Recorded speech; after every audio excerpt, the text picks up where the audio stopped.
Bismillah, mau tanya Ustadz, apakah kita wajib bermazhab atau wajib memilih satu imam mazhab? Mana? Ya, Nanti sanad saya TikTok. Gimana sanadnya TikTok? Nyambung. Ya. Mending pilih pendapat mazhab atau pendapat Rasulullah gitu. Nah, Bagian dari kemudahan bagi kita. Tapi berselisihnya itu buruk. Ngobras, ngobrol bareng Ustadz. Ukur, rapikan, amalkan. Assalamualaikum warahmatullahi wabarakatuh. Waalaikumsalam warahmatullahi wabarakatuh. Alhamdulillah, wassalatu wassalamu ala rasulillah amma ba'd.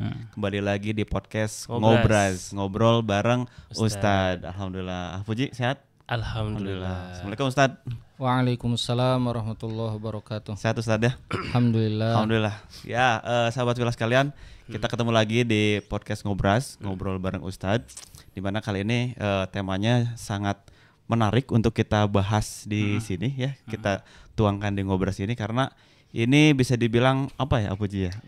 Clue-nya Cukup diperbincangkan lah. ya, Nggak diperbincangkan. selesai sampai sekarang. Betul, tapi kita harus nge-share obrolan ini karena Sehingga kita bisa berlapang dada pada akhirnya. betul, kita akan bahas tentang mazhab ya. Iya. Awal Nah. mulanya ada di komen atau lewat Betul, awal mulanya ada yang komen di salah satu konten kita di YouTube. Pertanyaannya sangat bagus, nanti kita akan coba bacakan.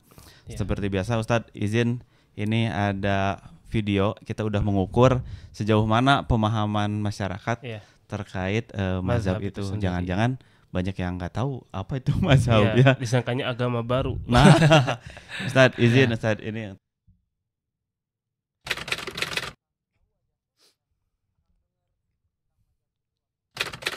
Oh itu sih maaf saya orang tahu kalau mazhabnya itu kayak gimana ya.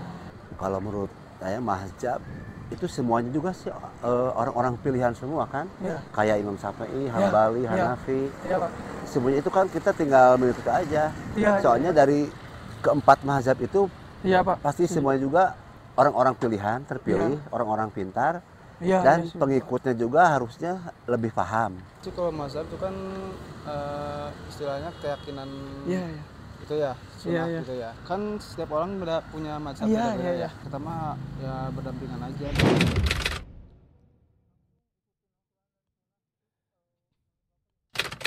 Ya kita harus mengikuti itu kan pedomannya kan Al-Quran dan Sunnah itu pedoman untuk kita, terakhir itu kan Terakhirnya itu ujungnya.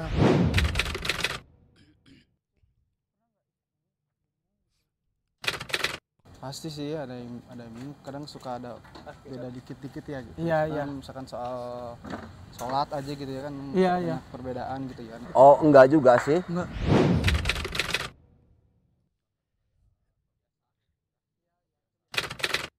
Oh saya dituntut dari kecil dari sama orang tua.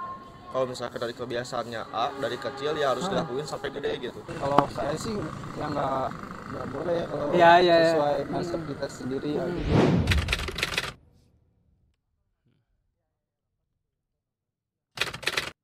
Mazhab Imam Syafi'i, Hambali, Maliki, sama yang tiga Hanafi.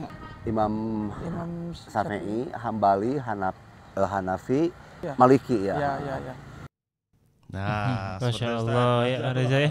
Jadi banyak juga yang nggak tahu ya ternyata. Iya. Tapi tadi juga ada yang sampai Sebagian. tahu nama-nama imam mazhab juga. Betul. Nah, Masya mungkin kita akan menggali Ustadz dari mulai ya dari awal mungkin ya, tapi mungkin nggak perlu detail banget sih. Tapi kan yang pasti dasar-dasarnya sehingga orang itu paham. tentang Karena mazhab itu. ini juga sebenarnya ada yang bertanya juga. Izin Ustadz, Anda bacakan.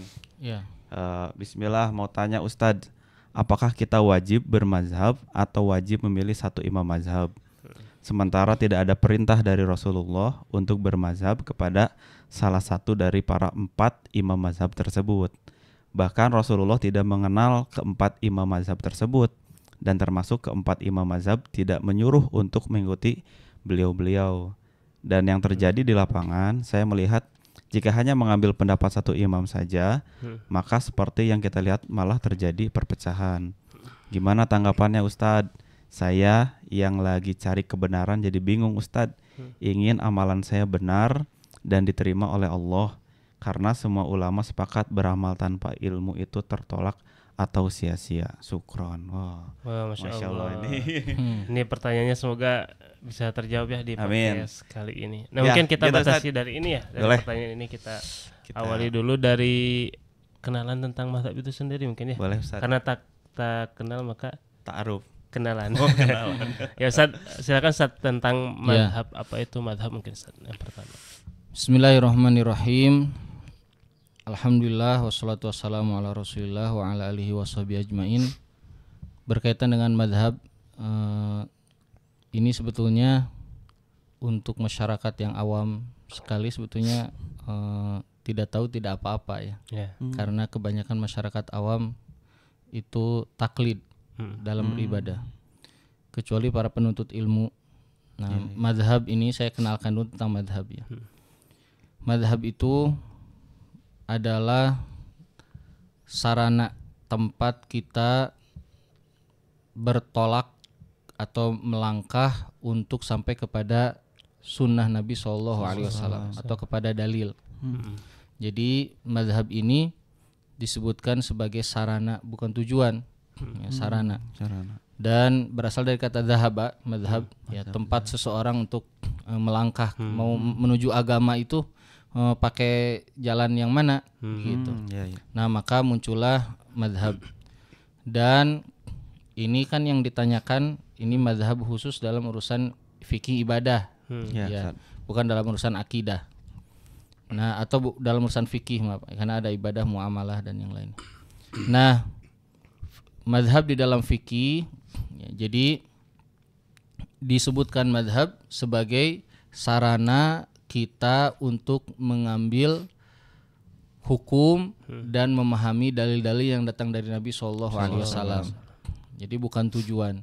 Nah, setiap muslim itu diperintahkan untuk mengikuti Nabi. Ya, kata Allah, wa ma ajabtumul mursalin. Ya, nanti di hari kiamat kita akan ditanya tentang Rasul, bahkan di alam kubur. Nah, untuk sampai kepada Nabi, kita kan nggak bisa langsung buka ayat, buka hadis, ya, kecuali dibantu oleh para ulama untuk memahamkan makna daripada dalil-dalil yang ada. Nggak bisa seseorang mau sholat buka Sahih Bukhari terus langsung sholat, dia fahami sendiri. Siapa yang sanggup hari ini? Kita terbatas Ya, bahkan para ustadz, para ulama, mereka pasti baca buku-buku syarah dari penjelasan dari buku penjelasan dari Sahih Bukhari, Sahih Muslim. Nggak ada yang bisa langsung melaksanakan perintah Allah dalam Al-Quran. Kita langsung buka ayat. Menurut saya ini gimana caranya? Anda tidak punya alat untuk memahami itu.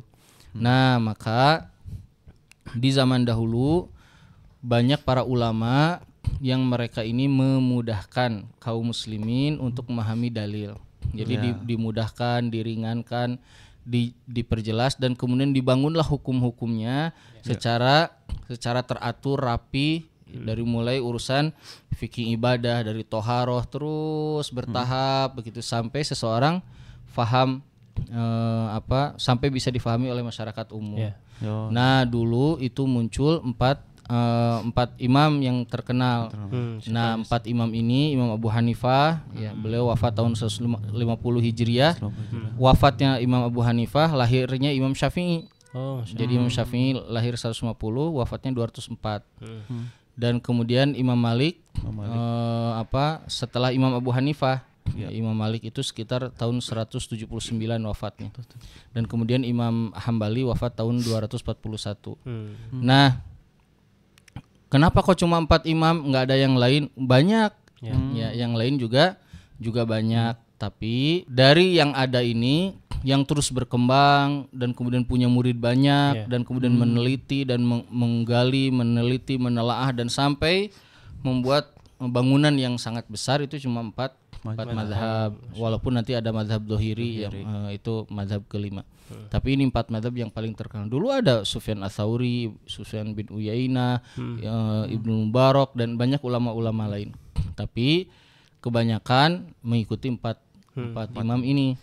Nah, jadi kalau disebut mazhab Syafi'i, mazhab Maliki, mazhab Hambali, ini adalah sarana bangunan fikih yang dibangun oleh ribuan ulama berabad-abad. Jadi bukan satu orang. Ya, jadi bukan banyak, Ustaz. bukan satu orang. Kalau sebut mazhab Syafi'i bukan Imam Syafi'i sendiri. Ya, di situ ada ribuan para ulama, murid-muridnya dari abad ke abad sampai bangunannya sangat lengkap di di zamannya Imam Nawawi, dan Imam Nawawi kemudian disebut dengan imamnya mazhab Syafi'i. Nah, itu tentang mazhab. Jadi mazhab itu sarana. Gitu, sarana aja. Jangan keliru ya, mazhab bukan tujuan. Tujuan kita itu sampai kepada dalil. Begitu. Berarti gini Ustaz Afan. Tadi menanggapi yang bertanya Ustaz ya. Memang terlintas iya juga ya, menyatakan bahwa berarti para imam ini juga sebenarnya kan nggak mengenal maksudnya gimana pada saat kehidupan dari zaman Nabi ke sahabat sebelum adanya mazhab gitu Ustaz.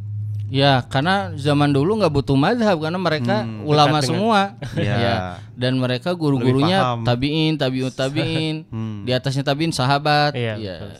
Belum ada mazhab karena madrasahnya ada. Ya, Aisyah radhiyallahu anha punya madrasahnya, Ibnu Abbas punya madrasahnya di Mekah, Imam Abdullah bin Mas'ud ridwanullah alaihim semuanya sahabat ini punya madrasah di Kufah. Pada punya, ya mereka punya madrasahnya. Nanti tabi'innya mereka punya, bahkan di Madinah ada disebut dengan fuqaha sab'ah, 7 faqih, 7 fuqaha yang ada di kota Madinah. Nah, mereka dulu ada, cuma mereka tidak membuat seperti bangunan yang orang awam tuh langsung gampang gitu. Kayak misalnya mau belajar toharoh dari mulai wudu, wajib wudu berapa, sunnah wudu berapa, apa aja, dalilnya apa. Nah dulu nggak perlu karena pintar-pintar. Karena langsung ke Nabi belajarnya. Ya yang zamannya sahabat langsung ke Nabi, tabiin dekat dengan sahabat. Tabiin. Jadi kita mah kayak itu ya, sebetulnya udah disidangkan sebuah makanan, para ulama dahulu udah meracik gitu saja dari resep-resep yang ada, kita mah tinggal santap gitu sebetulnya ya. Baik Ustaz, paling sekarang langsung ke hukumnya itu sendiri Ustaz, bagaimana terkait tadi kan ada pertanyaan apakah wajib mengikuti salah satu mazhab tertentu gitu. Tadi kan sudah disampaikan mazhab itu sarana. Kalau sarana berarti tidak wajib. Tapi kita tidak bisa beribadah kalau tidak mengikuti apa yang pernah dibangun oleh para ulama. Nggak ada manusia hari ini yang bisa langsung kepada Quran dan kepada hadis. Semua orang pasti mengambil pendapat dari para ulama, dan para ulama semua bermadzhab. Gitu. Jadi mazhab itu sarana yang mana kita itu mau tidak mau ya harus ke situ dulu gitu. Supaya memudahkan. Saya mah bisa sendiri ke dalil, buka Quran dan hadis, mustahil hari ini. Ya mustahil. Nah ada ustadz saya mustahil juga. Ya mereka yang bisa itu mereka yang tidak misalnya saya punya kesimpulan sendiri itu mereka para mujtahid. Imam Ibnu Taimiyah, Syekhul Islam Ibnu Taimiyah, Imam Ibnu Qayyim, Imam Syaukani, dan banyak lagi ulama-ulama dahulu. Dan mereka juga sebelumnya bermadhab. Gitu. Mereka semuanya sebelumnya bermadhab dan kemudian mereka memahami dalil. Kalau sekarang kan perasaannya pengen kayak Imam Ibnu Taimiyah, tapi kita baru ngaku doang gitu. Padahal nggak ngerti apa-apa gitu. Jadi kayak kita tuh harus cara belajar yang paling rapi, paling mudah dan paling terpercaya, yaitu belajar fikih melalui mazhab. Adapun kalau comot di sini, ini disebutnya belajar yang asal-asalan, sia-sia. Apalagi kalau dari YouTube, dari TikTok, dari mana. Nanti sanad saya TikTok. Gimana sanadnya TikTok? Nyambung ke TikTok. Sanad saya YouTube, sanad saya Instagram. Enggak gitu belajar fikih. Makanya waktu Syekh Shaleh Al-Utsaimin seorang ulama besar di kota Madinah, beliau ditanya, apakah saya harus ngambil pendapat yang rojih atau ngikutin madhab? Syekhnya malah menegur, apa maksud pendapat rojih? Pendapat yang kuat tuh apa maksudnya? Kata beliau, karena para ulama itu kalau bilang pendapat yang kuat dalam masalah ini adalah ini, maksudnya kuat menurut saya. Nanti yang lain kuat menurut saya juga. Jadi nggak bisa dipakai jadi landasan. Terus beliau mengatakan, ketika Anda bilang saya ngambil pendapat roji, apa Anda tahu misalnya Imam Ibnu Taimiyah bilang pendapat yang kuat dalam hal ini adalah ini. Anda tahu rincian dalilnya Imam Ibnu Taimiyah? Enggak, Anda taklid berarti. Gitu. Jadi kata beliau yang paling benar cara belajar adalah mengikuti caranya belajarnya mazhab. Adapun wajib ngikutin satu mazhab tidak ada kewajiban. Ya itu sarana. Namanya sarana. Tapi kita cara belajar yang rapi, yang bagus, yang terpercaya itu ngikutin cara belajar mazhab. Berarti memang kalau belajar mazhab tuh fikih mazhab. Tangganya memang udah disusun ya sudah rapi. Semua mazhab punya pondasinya, urutannya jelas, manhaj belajarnya jelas. Kalau sekarang banyak kaum muslim penuntut ilmu comot sini. Ya, ada yang kayak pinter padahal kalau disuruh ngerincikan dalilnya enggak lewat apa-apa. Berarti ada suka ngasih statement mendingan udah aja cukup dengan Al-Qur'an dan Sunnah, nggak perlu lagi belajar mazhab. Itu statement yang gimana Ustaz? Pertama ketika bilang saya itu yang penting ikutin Quran dan Sunnah. Nah, pertama perlu antum ketahui, teman-teman ketahui 4 madhab ini ngikutin Quran Sunnah. Iya. Emang antum doang ngikutin Quran Sunnah? Gak mungkin kan. Dan yang paling ngerti Quran Sunnah ya ulama-ulama dahulu. Dan bahkan para ulama di Saudi ya, Syekh Asy'air, kemudian Syekh Suaidan, Syekh Shalih Al-Utsaimin, mereka memberikan pernyataan bahwa mengikuti mazhab itu cara belajar yang paling rapih, yang paling rapih, tersusun, bagus, dan nggak bisa kita langsung ke Quran Sunnah. Gimana caranya? Misal ada hadis bunyinya gini, air di atas 2 kulah lam yanjus, tidak najis. Gimana cara memahami hadis itu? Air di atas 2 kulah tidak najis. Kata Nabi, hadis sahih. Di atas kulah tuh apa? Tidak najis tuh maksudnya gimana? Nanti hadis ini tuh bisa diterima apa enggak? Nanti habis itu kulah tuh ukuran air segimana, ukuran negeri mana beda-beda. Kulahnya Yaman, kulahnya Mesir, kulahnya Irak beda-beda. Dan terus udah gitu tidak najis tuh kalau apa? Bisa memahami sendiri. Bisa gitu. Ulama-ulama nggak akan bisa. Ulama-ulama hari ini mereka semua membaca kitab-kitab yang menjelaskan dalil gitu. Para ulama semuanya membaca kitab yang menjelaskan dalil, dan ulama yang menjelaskan dalil ini semuanya bermadzhab. Ini kadang-kadang memang gitu. Kita suka dibentur-benturkan gitu Ustaz, ketika kita milih pendapat satu mazhab. Antum pilih mazhab mending pilih pendapat mazhab atau pendapat Rasulullah gitu. Nah, itu kayaknya enggak apa ya perbandingannya. Itu sesuai. Biasanya terucap oleh mereka yang tidak memahami cara belajar fikih yang benar. Karena mengatakan misalnya lebih baik kita mengikuti hadis daripada mengikuti madhab, ini namanya mengejek ulama. Karena ulama 4 madhab ini mereka yang lebih ngerti dalil daripada kita. Yang pertama kali nulis hadis itu mereka, Imam Abu Hanifah, Imam Malik dalam Al-Muwatta'nya, Imam Syafi'i dalam Musnad Syafi'i, Imam Ahmad dalam Musnad Ahmad. Habis itu di bawah Imam Ahmad baru punya murid tuh Sahih Bukhari, Imam Muslim gitu. Jadi sekarang kita bilang ngikutin dalil, mereka lebih ngerti dalil. Mereka lebih ngerti dalil. Itu mengejek, hati-hati mengatakan demikian. Kalau seandainya gitu, tapi kan kita harus mendahulukan dalil daripada mazhab. Semua mazhab mengikuti dalil. Nah, mazhab itu ini pentingnya digaris bawahi lagi. Mazhab itu oleh para ulama digunakannya ketika ada khilafiyah. Kalau dalam perkara-perkara yang disepakati, dalam perkara yang tidak ada khilafiyah di dalamnya, tidak perlu menggunakan mazhab. Untuk apa? Misalnya saya ini Syafi'i, menurut Syafi'i salat wajib itu sehari 5 kali.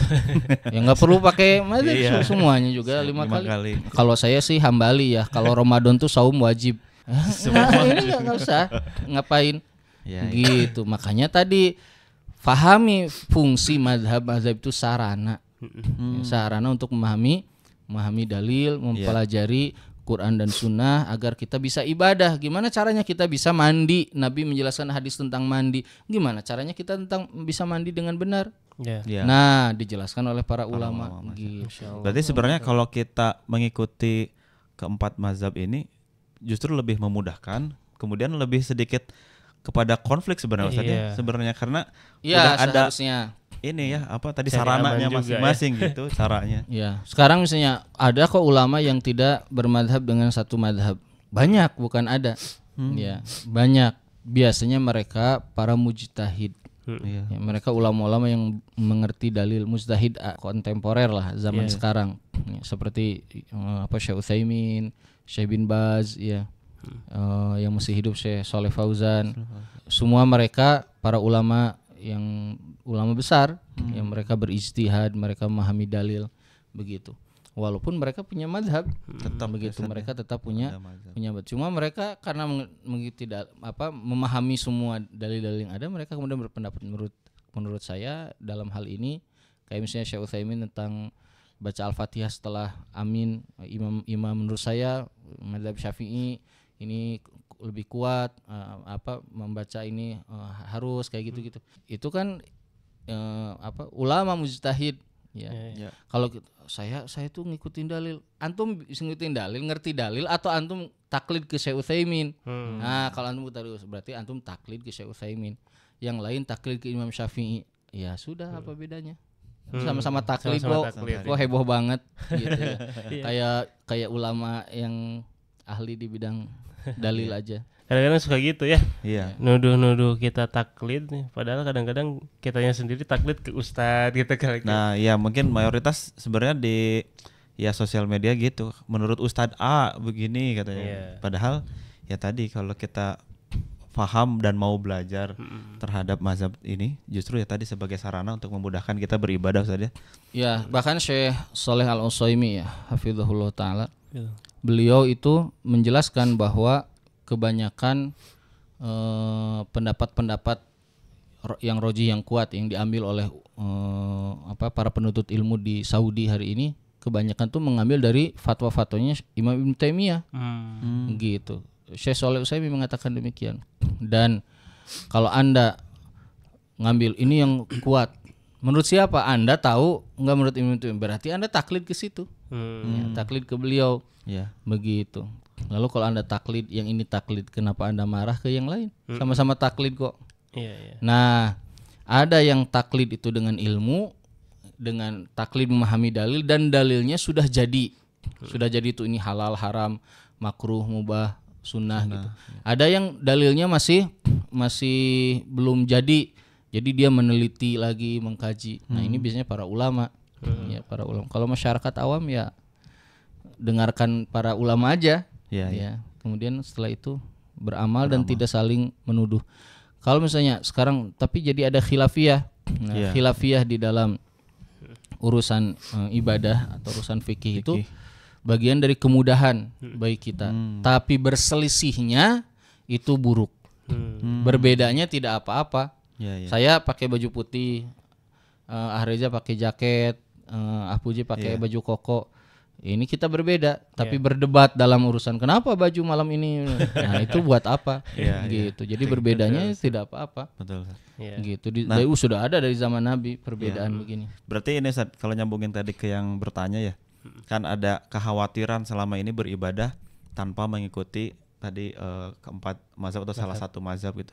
Nah, itu gimana Ustaz? Kalau misalkan ya ada juga tadi kan yang saya mah dari kecil diajarin sama orang tuanya begitu, jadi ya udah aja begitu. Nah, ada ketentuan nggak sampai kapan kita bisa berhujah seperti itu atau nggak bisa kalau udah umur sekian, atau misalkan tadi kata ada kalau thalabul ilmi itu ya mestinya belajar, kalau yang awam ada pengkhususan nggak perlu tahu juga mungkin nggak apa-apa atau gimana itu Ustaz? Ya, kalau masyarakat awam sebetulnya kebanyakan tidak tahu tentang mazhab dan tidak tahu saya ngikutin mazhab yang mana. Apakah bermasalah? Ya tidak apa-apa kalau mereka mengikuti yang benar. Begitu. Tapi mereka tetap harus belajar karena beramal harus dengan ilmu. Ya. Kemudian kita yang belajar, misalnya saya belajar mazhab, maka kalau saya belajar mazhab berarti kita naik satu tingkat. Gitu. Jadi berarti kita mempelajari mazhab, dan saya mau pelajari semua mazhab. Nggak siapa yang sanggup pelajari semua mazhab. Satu juga. Waktunya nggak akan cukup. Saya sampai hari ini sudah alhamdulillah ada puluhan sanad selesai dalam fikih, dan kitab sudah banyak yang dihatamkan, tetap aja masih banyak yang belum dibaca. Ya, dipelajari. Saya sudah belajar mazhab Syafi'i, mazhab Maliki. Mungkin perlu waktu 10-20 tahun lagi. Ya, kalau perlu waktu. Jadi kalau saya pelajari semua mazhab, nggak usah bilang begitu, bilang aja saya dalam masalah bab sholat saya pelajari semua pendapat. Dalam bab wudu saya pelajari semua pendapat gitu. Jangan merasa semuanya menguasai. Iya, sampai ada yang berstatement saya mau nyampurin Ustaz dalam ibadah. Biasanya pengakuan aja. Misalkan ininya pakai mazhab apa. Itu sebenarnya boleh atau enggak Ustaz kalau mencampurkan? Iya, sebetulnya kan nggak ngerti juga mencampur apa enggak. Tahu dari mana itu? Saya juga pernah lagi pengajian, ada yang bilang ke saya lagi ngisi fikih. Ustaz, saya itu kalau ibadah tidak satu mazhab, mencampur mazhab. Terus saya tanya langsung, tadi sholatnya takbiratul ihramnya gimana? Posisi tangan. Posisi tangannya begini katanya. Mazhab siapa? Diem. Terus saya tanya, tadi Al-Fatihahnya doa iftitahnya baca apa? Allahumma ba'id baini. Mazhabnya siapa? Diem. Terus baca Al-Fatihahnya dari Bismillahirrahmanirrahim atau dari Alhamdulillah? Dari Bismillah. Mazhabnya siapa? Diam dia. Terus tangannya disimpan di mana? Di dada, di perut, di bawah pusar atau gini? Diam dia. Katanya gabungin mazhab. Bohong Anda. Ya. Ngaku-ngaku aja, ngabungin mazhab. Bilang aja saya nggak ngerti mazhab. Kemungkinan dalam ibadah saya mencampur mazhab. Berdosa tidak berdosa selama yang dilakukannya tidak menyalahi perkara-perkara yang pokok dalam ibadah. Misalnya dia salah dalam rukun sholat. Nah, kalau salah dalam rukun sholat, semua fuqaha yang mengatakan nggak boleh. Ya, misalnya sujudnya nggak benar, Al-Fatihahnya nggak benar, gitu. Jadi tidak wajib harus tahu semua mazhab. Satu mazhab juga tidak wajib. Tapi orang yang belajar fikih mazhab, ibadahnya lebih tenang. Dia akan berlapang dada karena tahu ada perbedaan, dan perbedaannya dalam urusan ijtihad.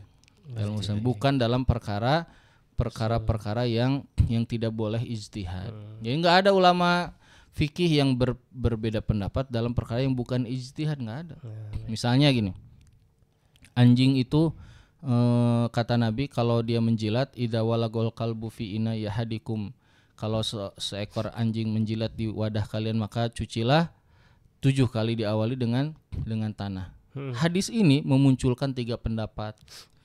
Syafi'i sama Hambali bilang anjing itu najis semuanya, badannya apanya, lidah air liurnya aja najis, berarti semua badannya najis. Kata Hanafi anjing itu air liurnya aja yang najis. Kata Maliki anjing mah nggak najis. Nggak ada, Nabi nggak bilang najis, disuruh dicuci. Kenapa? Ini nyuci 7 kali, ini ta'abudiyah, ibadah, bagian dari ibadah. Bagian dari ibadah, dan itu kotor maka dicuci, bukan karena najis, karena najis itu tidak setiap yang kotor najis. Ingus itu kotor tapi tidak najis. Kata Maliki ini. Terus kata Maliki gini, dan para dokter sudah meneliti bahwa di air liurnya anjing itu banyak bakteri, maka dicucinya beda dengan yang lain, bukan gara-gara najis. Kata Syafi'i sama Hambali, di air liur itu banyak bakteri. Maka najis, katanya gitu. Nanti kata Maliki, apa hubungannya najis sama bakteri? Nah, itulah khilafiyah begitu. Dalilnya satu, memunculkan 3 pendapat. Maka nanti kalau sudah muncul 3 pendapat, tidak boleh bilang saya yang sahih, saya yang benar, itu salah. Saya paling dekat dengan sunnah, Anda bid'ah gitu. Nah, ini nggak boleh begitu. Namanya ijtihad kok. Namanya masalah ijtihad. Bahkan para ulama yang berpendapat yang mengatakan ini yang rojih menurut saya, itu juga mereka terkadang berubah-ubah pendapatnya. Kayak bahkan dalam mazhab juga begitu kan, mazhab Syafi'i ada pendapat lama, pendapat baru. Hambali ada wajhan kan, ada pendapat 1, pendapat 2. Imam Malik juga begitu. Bahkan Imam Ibnu Taimiyah juga pernah beberapa fatwanya berfatwa di sini begini, pas ke sini setelah berapa tahun merubah fatwanya. Jadi kalau di sini disebut ini paling kuat, sini jadi enggak paling kuat dong, berarti berubah. Nah, karena ini ijtihad, dan itu ijtihadnya mereka. Maka kita mengikuti mereka, ya kita taklid kepada mereka. Ada yang taklid dengan ilmu, ada yang enggak dengan ilmu. Itu masalah mazhab. Baik. Nah Ustaz, kan tadi Ustaz juga menyampaikan belajar mazhab lah gitu ya, karena ini akan lebih memudahkan kita dalam beribadah. Benar. Nah mungkin Ustaz, untuk kita yang ingin belajar mazhab harus mulai dari mana gitu Ustaz? Sementara kan emang kebanyakan di negara kita itu bermazhabnya Syafi'i gitu Ustaz. Para ulama menyarankan bahkan termasuk Imam Ibnu Taimiyah belajar mazhab itu yang ada di negerinya. Ya, kalau antum belajar fikih Syafi'i dan menggunakannya di kota Madinah, pasti antum akan membuat kekacauan beda terus dan beda sendiri. Jadi bermadhab dengan mazhab yang ada di negerinya gitu. Dan maka saran saya belajar fikih mazhab. Nanti di dalam fikih mazhab itu nanti mereka akan menjelaskan. Imam Nawawi akan menjelaskan, menurut kami di dalam mazhab kami permasalahan ini begini, tapi kalau Hambali begini, Maliki begini. Jadi kita tahu pendapat-pendapat yang mereka nggak saling mencela. Iya. Mereka menyebutkan ini pendapat ini khilafiyah di antara kita. Ya, sama seperti tadi misalnya Al-Fatihah, kata Syafi'i wajib dibaca dari bismillah karena bismillah ayat dari Al-Fatihah. Kalau Hambali, kalau jahar salat jahar disirkan bismillahnya, alhamdulillahnya dijaharkan. Kalau Maliki mengatakan tidak, bismillahirrahmanirrahim tidak termasuk ayat dari surat Al-Fatihah dan dia tidak wajib dibaca. Khilafiyah semuanya. Nah, khilafiyah begini. Nah, ketika kita belajar mazhab, jadi kita tahu, maka belajarlah mazhab yang ada di negerinya. Kalau kita di Indonesia bermadzhab Syafi'i. Pelajari mazhab Syafi'i, dan kemudian dari mana mulainya? Dari ibadah. Ibadah dimulai dari toharoh. Begitu. Karena belajar fikih yang bentuk ibadahnya wajib, belajar fikihnya wajib. Ma la yatimul wajibu illa bihi fahuwa wajib. Perkara yang wajib jika tidak sempurna kecuali harus ada perkara lain, maka perkara ini menjadi wajib. Misalnya kaum muslimin kalau diserang negerinya maka wajib melawan, berperang, berjihad gitu. Wajib dilawan. Nah, wajib enggak ngelawannya pakai senjata? Ya, senjata jadi hukumnya wajib karena enggak bisa berperang tanpa senjata. Gitu. Nah, itu lengkap sekali ya. Ya. Tapi ini memang pada akhirnya Ustaz, perbedaan ini akan tetap ada gitu Ustaz ya. Nah, mungkin minta nasihatnya Ustaz dalam menyikapi perbedaan ini gitu ya, baik di kalangan ulama mazhab ataupun dari yang tidak bermazhab sekalipun gitu ya, agar kita itu bisa lebih berlapang dada gitu Ustaz, ada atas perbedaan pendapat atau kan sama-sama bawa dalil gitu Ustaz ya. Jadi kita tuh biar lebih berlapang dada, itu gimana Ustaz mungkin nasihatnya? Ini sebagai closing statement karena sekalian. Memang ini kalau membahas soal mazhab itu sebenarnya udah dapat nih benang merahnya Ustaz ya, karena tadi udah jelasin bahwa mazhab ini sarana memudahkan kita beribadah, bukan tujuan. Dan sebenarnya kalau kita mau melangkah memperdalam salah satu mazhab itu bisa lebih tenang sebenarnya kan ya. Cuman kalau kita udah punya mental block, enggak, saya mah mau mengikuti pendapat apalagi misalnya Ustaz saya gitu. Nah, ini yang mungkin sedikit keliru. Nah, mungkin tadi Ustaz melanjutkan dari Puji sebagai closing statement mungkin bisa disampaikan. Pertama saya ingin sampaikan bahwa mereka yang tidak, ini sebelum nasihat di akhir ya. Mereka yang tidak bermadzhab itu dua macam biasanya, dua jenis manusia. Yang pertama adalah mujtahid. Mereka tidak bermadzhab, mereka punya pendapat sendiri. Karena mereka memahami semua dalil, walaupun pendapatnya pasti masuk ke dalam salah satu di antara mazhab yang ada. Atau yang kedua orang awam banget, yang memang nggak kayak tadi saya gabung kok, pas ditanya nggak ngerti. Saya emang ngikutin dalil, coba sebutin dalilnya, nggak bisa nyebutin dalil. Nah itu, jadi ada dua jenis. Kemudian sebagai penutup saya ingin sampaikan, para ulama yang bermadzhab, mereka semua mengikuti dalil, dan mazhab itu dibangun dengan dalil. Dan para mujtahid yang mereka punya pendapat sendiri, menggabung-gabung semuanya, menyimpulkan begini dan begitu, mereka juga mengikuti dalil. Lalu kalau semuanya mengikuti dalil, kenapa kita harus ribut? Gitu. Kita muslim dan tujuan kita adalah sampai kepada Nabi SAW. Yang nggak boleh adalah fanatik terhadap mazhab, fanatik terhadap guru, terhadap ustadz, terhadap ulama. Saya nggak mau pendapat Imam Syafi'i, saya pendapat guru saya aja. Nah, sama aja Anda fanatik. Ya, ta'assub misalnya, saya nggak akan mengambil dari yang lain. Siapa manusia di dunia ini yang perkataannya harus diambil semuanya? Cuma satu orang, yaitu Nabi Muhammad sallallahu alaihi wasallam. Selain Nabi Muhammad semuanya bisa benar, bisa salah. Nah, jadi kita ini tidak boleh fanatik terhadap madhab atau kelompok atau pendapat atau guru. Ya, termasuk yang berada di madhab Syafi'i, Maliki, Hambali juga sama. Pokoknya ini yang benar, itu salah. Ini juga keliru karena tadi madhab adalah sarana. Yang madhab itu adalah sarana. Nah, oleh karena itu teman-teman sekalian, maka belajarlah fikih nanti agar tahu ya bagaimana sih dulu ulama itu membangun bangunan fikih yang sangat luas dan besar. Anda akan takjub ya, betapa indahnya ilmu fikih. Nah, makanya orang yang comot di YouTube, comot di mana tuh, di TikTok, di Instagram, potong-potong. Oh, kayak menurut saya sih, saya pernah dengar nih. Anda pernah duduk baca kitabnya di depan para ulama atau cuma comot-comot? Nah, kalau cuma Anda nggak bisa dipegang pendapatnya, Anda nggak usah bicara karena tidak pantas berbicara. Jadi ya, ilmu agama ini diambil berdasarkan sanad, berdasarkan dari siapa Anda ngambilnya gitu. Sanad saya TikTok, masa sanadnya TikTok? Ya, jadi ini yang harus diluruskan. Mudah-mudahan dengan ini ringan sekali ya sebetulnya, penjelasan mazhab itu luas dan sangat tinggi sekali. Tapi ini saya kira cukup, dan semoga kita berlapang dada dan antum yang atau teman-teman yang mau belajar fikih mazhab lebih mudah. Ya, dan di fikih mazhab nanti dijelaskan, nggak ada ulama mazhab yang mencela ulama lain.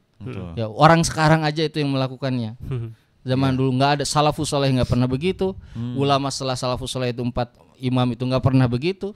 Setelah 4 imam ini, Imam Bukhari, Imam Muslim, nggak pernah begitu. Sampai ke ulama mazhab zaman Imam Nawawi dan ulama-ulama berikutnya. Baru hari ini aja yang saling mencela gitu. Naudzubillah min dzalik. Begitu. Nah, ini nasihat dari saya. Wallahu a'lam. Masya Allah. Jazakumullah khair, Ustaz. Tadi kita sudah mengukur pandangan masyarakat, ya jawabannya bervariatif gitu ya.